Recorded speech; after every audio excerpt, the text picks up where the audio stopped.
Lord.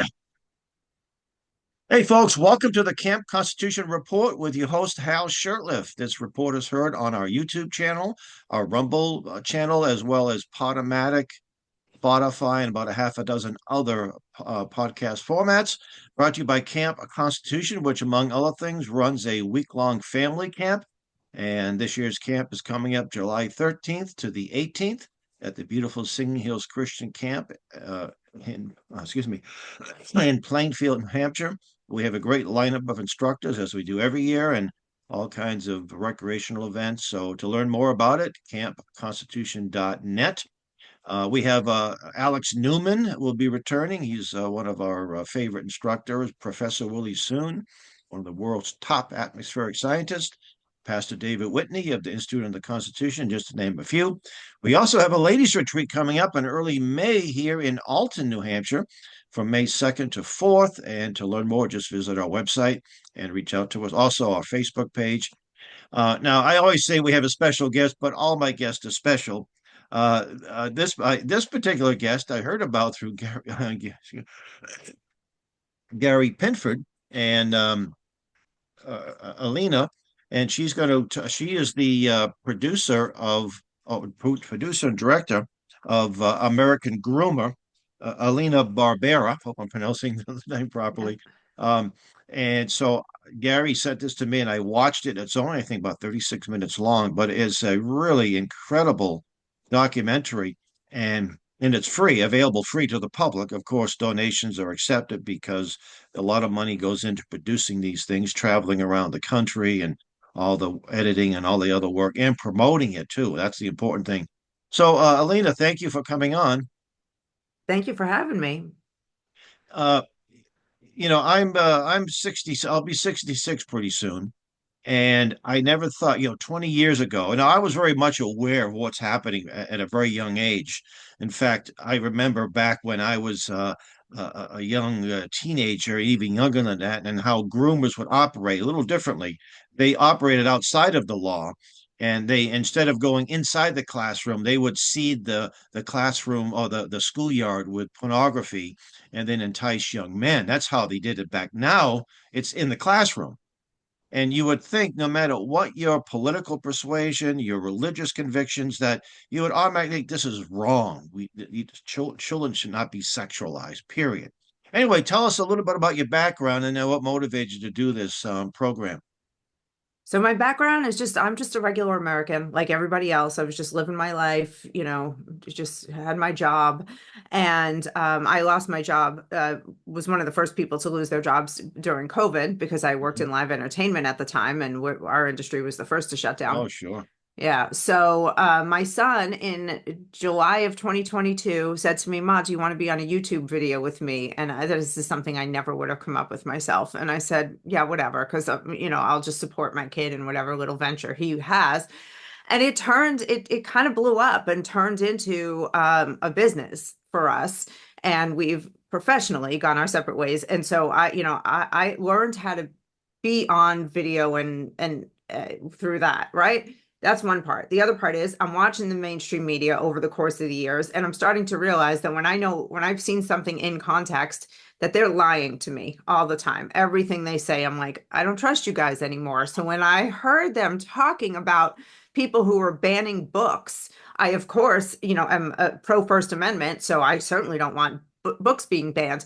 But I said, I don't trust these people, so I'm going to buy these books and read them myself. And when I read these books that are being quote unquote banned from American public schools, what I found was some triple X vulgarity that it would make your head spin. And I am so disgusted that there are adults and the media and teachers unions and librarians putting this stuff in kids' hands and defending it. So I started talking to people about it. They would deny the reality of it. And I said, I have to make a film about this. I have to get the word out. And that's what I did. What's fascinating is that what would be okay in the eyes of the so-called educators and even the law to show this filth in a classroom. But if I took that same filth, walked across the street into the playground, off the school ground premises, I could be arrested. That's That's what I correct. think. That's pretty fascinating. So, Yes. American Groomer. Tell us. It's only 36 minutes long, but tell us about what the people you interviewed, the reaction you got from people. Yeah, so I interviewed. It was really fantastic how doors opened for me when as I have never made a film before. And people were willing to sit and talk with me. So I went up and down the East Coast with my cameraman, and we interviewed Terry Schilling from the American Principles Projects. Now, they are a lobbyist group in Washington who is fighting for family values in Washington. They're amazing. They've been around about 10 years. He sat with me. He is the one who taught me about the obscenity exemption statutes, which basically makes you exempt from criminal prosecution for showing pornography to a kid in school. I sat with Jamie Michelle and the other leaders of Gays Against Groomers, which is a group of gays, lesbians, and bisexual people who have gotten together and said, enough with the grooming of the Yeah, children, and they're yeah. fighting against it. And then I sat with this amazing, brilliant attorney named Mary McAllister from the Child and Parental Rights Campaign in Virginia. And she is so educated on this topic and on the issue of restoring parental rights when it comes to transgender ideology and grooming in schools. And so I was able to get information that I could have never or would have taken me years to find on my own if they hadn't sat with me. Oh, I noticed you had the book. I think I used to pronounce it Sikas, sir, Sikas, but you pronounce it a little differently. I I pronounced it wrong. And it's funny. That's the only criticism I got on the film is that I pronounced it wrong. And I said, well, it's I'll take it. That's okay. it's no big deal. But I actually know there were two ladies that authored that book. I think it's called Claire Chambers, whose name is on there. But it was two ladies from New Jersey, and one of the ladies I met over 10 or more years ago, and they were going to put it back in print. But so this has been a problem for many years. This something didn't happen overnight.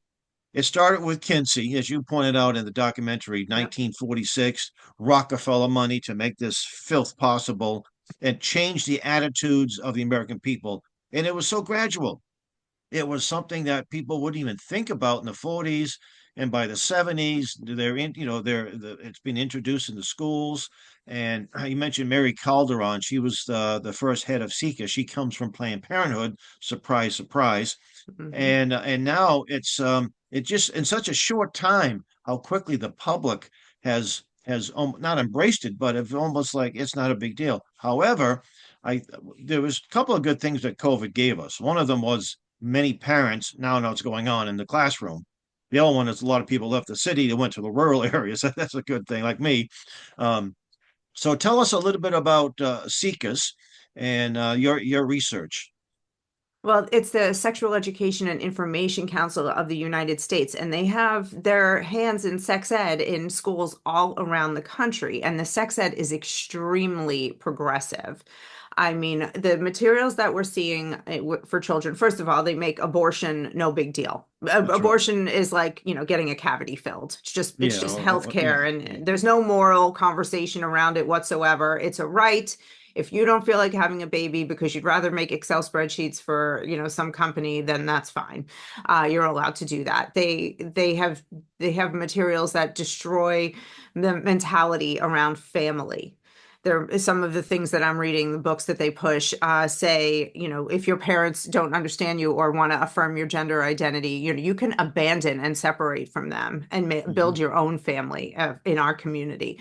They talk about how STDs are no big deal. It's okay because you can take a pill. It's as if the sex ed conglomerate works for big pharma and the medical industrial complex because there's billions and billions of dollars Billions, yeah. annually Yeah. annually in this business. They do not teach anything about the psychology around having sex too young. They don't discuss the psychology between the differences between girls and boys, how girls actually have chemical reactions in their brain that make them attach when they have sexual relations. But then but then they also are telling them that you can sleep around just the way a boy would and not have consequences. So it is messing with their minds. I mean, I could go on all day about the things they're teaching children that are so damaging. And when children are sexually abused, the long-term effects have been widely studied. And for example, when a child is groomed and then physically sexually abused, they are 3 times more likely in adulthood to attempt suicide. They're more likely That's to abuse drugs and alcohol. They're more likely to have financial problems because of the habits they picked up because of their trauma. It's just so SICUS having this type of influence in our schools, along with Planned Parenthood and the American Library Association, is problem number one. Yeah, it's fascinating too because people think of the American Library Association as some kind of benevolent entity that you can rely the librarian down your town is so friendly and so helpful. But a lot of this stuff is in your local libraries as well. Now, our library here in Alton are run by conservative people, and so you're not going to find this stuff. But when I lived in Boston, I remember going to the library and they had books, Boys That Swim, and then there was another book, Gays and Christians, Adversaries. But I was able to get them out. I took some pictures and made a stink about it, and they did remove them. But most of this stuff is there, and people come in there and don't give it a second thought. But we can be successful if enough parents get together and make an issue out of it.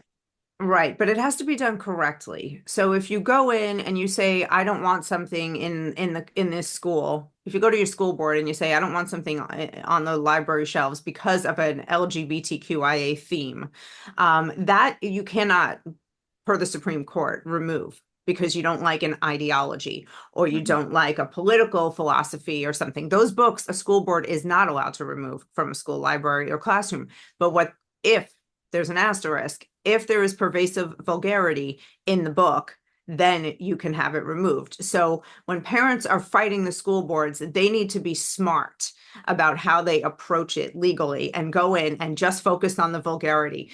Because what they do, what the librarians, the teachers, the unions are doing, and they're saying, oh, you're just a racist, you're just a homophobe, you're Oh, that's yeah, just a yeah. xenophobe. So they plant these obscenities inside these stories so that they can call you one of those names if you object to the story, if you object to Mhm. the vulgarity. And I partner a lot with an organization called Take Back the Classroom, and they are fantastic because they teach people how to investigate the school district and get the list of books that are in the schools, and then they teach them how to smartly challenge the books in with the school board to have them removed, and it works. It does work when enough parents take action. I'm a big homeschool advocate, and I've long contended. I'm a disciple of the late Sam Blumenfeld, who was talking about these problems back in the '60s and '70s, not just the pornography, but the psychotropic drugs and the ADD, artificially created, all these different things. But I still believe that we should have a hand as best we can because most of my property taxes go to support the local school. I'm on the budget committee, so I know the difference between the whole budget and the school budget. It's like 5 to 1. And we recently donated constitutions to the like 1,500, and I donated a couple of books. One of them was called The Pink Swastika, written by my friend there, Pastor Scott, and a book called The Hazards of Homosexual Sex. And that was a little bit of a tome. That's put out by the Massachusetts. Have you heard of Mass Resistance? Yes, Yeah, yes. Brian, the founder, is an old friend of mine. I've known Brian for many years. He's from Newton, Massachusetts, originally. So when someone called me a Nazi because I was against a few certain these particular books weren't in the local school, but in general. And I said, "Oh, really? Let me see. So, what do you think about these books?" And they never got back to me. They never said, "Oh, we don't like." So when they use the term, book burner and all that, uh, they're worse. I mean, we don't have an issue with certain books. It's a question of the age appropriateness. And so how would you, when someone accuses you of being a Nazi book burner, how do you confront that? I just say that it's completely inappropriate to to expose children to sexual themes, and we have decades of science and research that tell us that this does emotional, social, and physical damage to them. And I put it back on them and say, please explain to me why an 11-year-old needs to understand the ins and outs of anal masturbation. Yeah, And there is no good answer for that ever. And I'm glad you brought up mass resistance because I should probably be talking to them also. I put out a series of videos about filth that is in Boston public schools. And because I had my friends that Take Back the Classroom, they generously spent their time doing an investigation of that district. And the vulgarity, it is triple X that is available and to the students in those schools, and You it's know, hundreds of thousands of kids.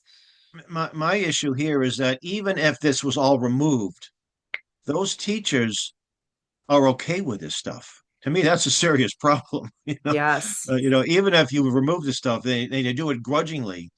These teachers who are teaching our children have this perverted worldview, which I don't think is very healthy for our children in general, you see.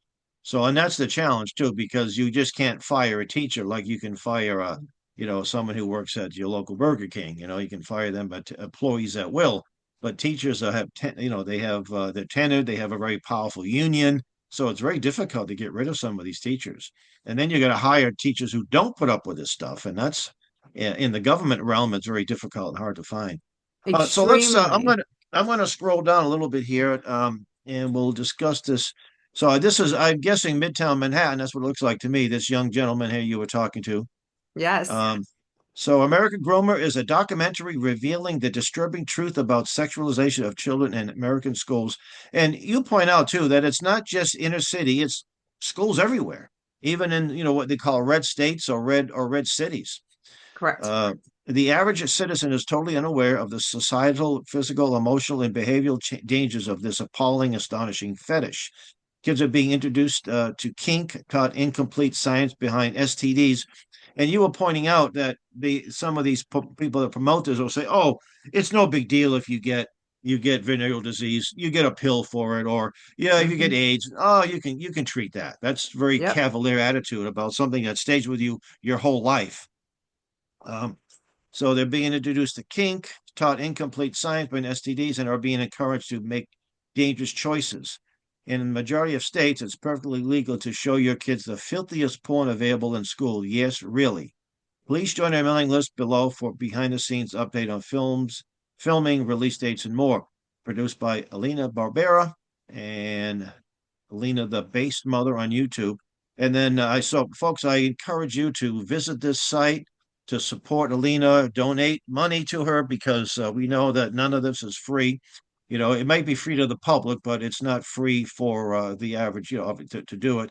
And there's so much out there. There's so much more you can do if you had the funds and and the reason. And please, so if people want to reach out to you, where would they go? You have an email or just go to the website. That's the best place. That's Yes, what I did. on the website, there's a place Yeah. to contact me. The website is americangroomerfilm.com. And yeah, I did. The film is free because this is so important. You mentioned a few minutes ago about the people that have been working on this fight for decades.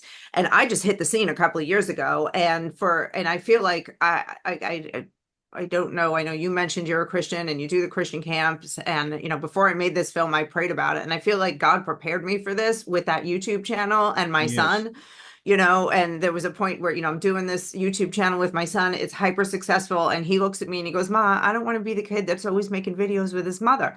And he went out on his own, right? And I was That's like, funny. oh, I'm like wounded over it, but I understand because I remember what it's like to be a kid.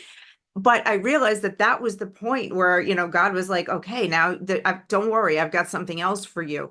And I'm here now helping these people who are fighting for decades and riding on their coattails, truly, and all the things, all the knowledge they've accumulated. And I'm able to get it out there now. And some of them are coming to me like, thank you. We've been praying for somebody to make this Do you have a more copy of of a The Seeker Circle conversation. by any chance? The book, The This, Seeker Circle. Do you have a copy of it? I don't have that one. I have Okay, so many of these books. if you can message me your mailing address, I will send you a copy, and I might have some other some material from that time frame, the late '60s, that could be of help for your research.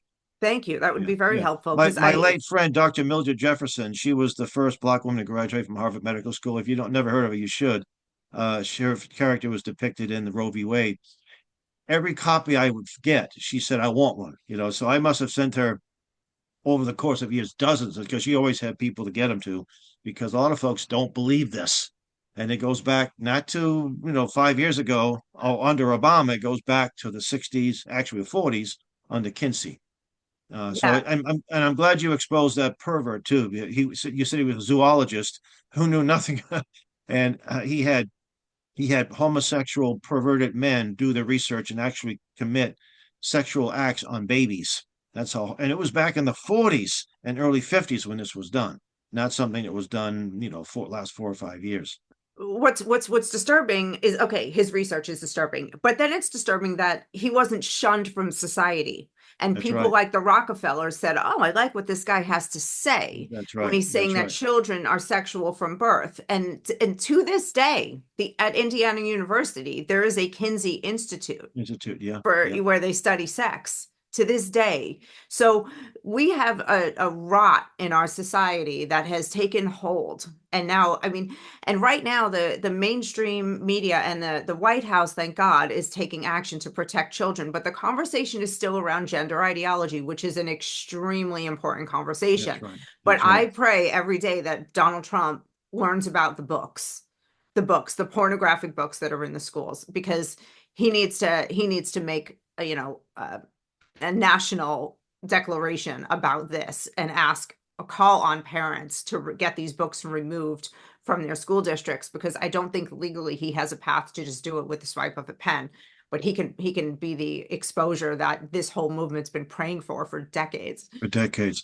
Well, one more question. I'll let you go. Have you done any research into the Department of Education and how they are promoting this as well? Oh, so I'll tell you this. I had a big victory this week personally. I mean, I took it as a victory. A man named Matt Nosanchuk, he was the Deputy Assistant Secretary under Biden in the Office of Civil Rights at the Department of Education. And he's recently now looking for a job, according to his LinkedIn profile. He was fired. His job was to train people to file civil rights complaints Mhm. with the federal government every time a book was removed. And Interesting. so Yeah. all of those civil rights complaints that were piled up at the DOE, because they were saying these are free speech infringements, having these books removed, which they aren't. The Supreme Court, as I mentioned, already established that. But he wants to tie people up in red tape. So all of those cases have been dismissed already. Amen. That's wonderful. That's Yeah. wonderful. Yeah, I'm an advocate of abolishing the Department of Education, but at least until then we're glad that that happened. So, all Yeah. right, well, we'll stay in touch and I'll get you that material. And I so much appreciate you coming on. And God bless you and thank you for all that you do.